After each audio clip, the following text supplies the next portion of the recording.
Welcome back. So again, Chapter 8, Title, Deeds, and Ownership Restrictions. As I stated, the most common way of voluntary alienation is the deed. And there are 4 types of deeds. And it says right here in the summary of important points. The 4 types of statutory deeds are quitclaim, bargain and sale, special warranty, and general warranty deed. Quitclaim, bargain and sale, special warranty deed, and general warranty deed. And basically, all these do the same thing. They transfer property from a seller to a buyer. The quitclaim deed, I'm not sure what question they may ask. From my experience, typically it's either the quitclaim or the general warranty deed. But the intent of the deed, the quitclaim deed, is the least protective. Basically, it says, the seller is saying, look, I'm not sure if I have any interest, any rights of the property. But if I do, I'm conveying all my interests and rights to you. The most protective is the general warranty deed, where the seller says, I'm certifying that all the rights, all the interests that I have in the property, I'm conveying to you, Mr. Buyer or Mrs. Buyer. And all the claims and representation, no liens, no encumbrances, is good. But, that gives some comfort. That's more comfort, obviously, than the quitclaim deed. The bargain and sale is similar to the quitclaim deed. And the special warranty deed use is a case, let's say the lender has foreclosed on the property. And the lender doesn't know all the previous title claims and assurances or liens against the property, but the lender has obtained title back via the foreclosure process. And the lender says, I'm going to give you, Mr. Buyer, a special warranty deed. What we know, we acquired title via the courts. As far as we know, it's adequate title. We're conveying our interest and title to you, Mr. or Mrs. Buyer. But the reality of it is, no matter what type of deed you have,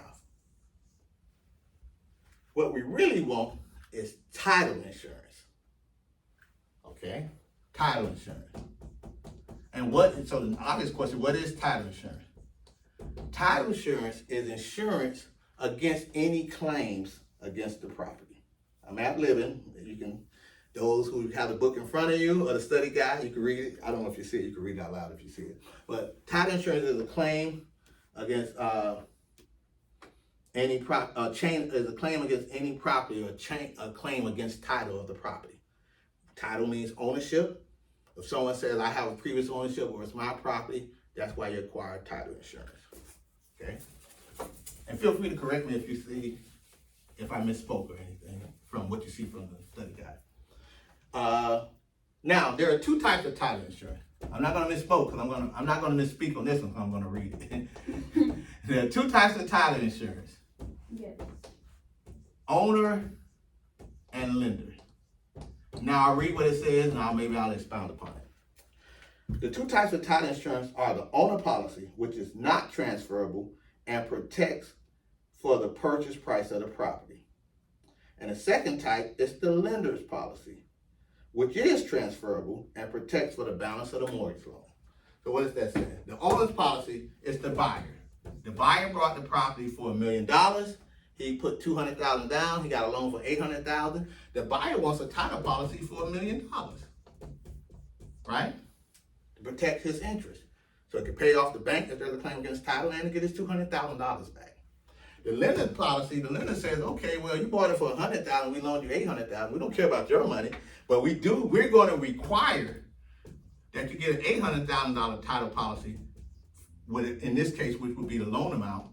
Therefore, if there is a claim, loan, pardon my handwriting, you guys are used to Professor B, horrible handwriting. But the lender's, for the loan amount, the lender's title policy is for the loan amount. They want to make sure their interest is protected. And the lender's policy, since loans are bought and sold, a lot of people have student loans and they pay different lenders or those of you who have had mortgages before. Mortgages are bought and sold. So as they buy and sell those mortgages, they're picking up the benefits of that lender title insurance.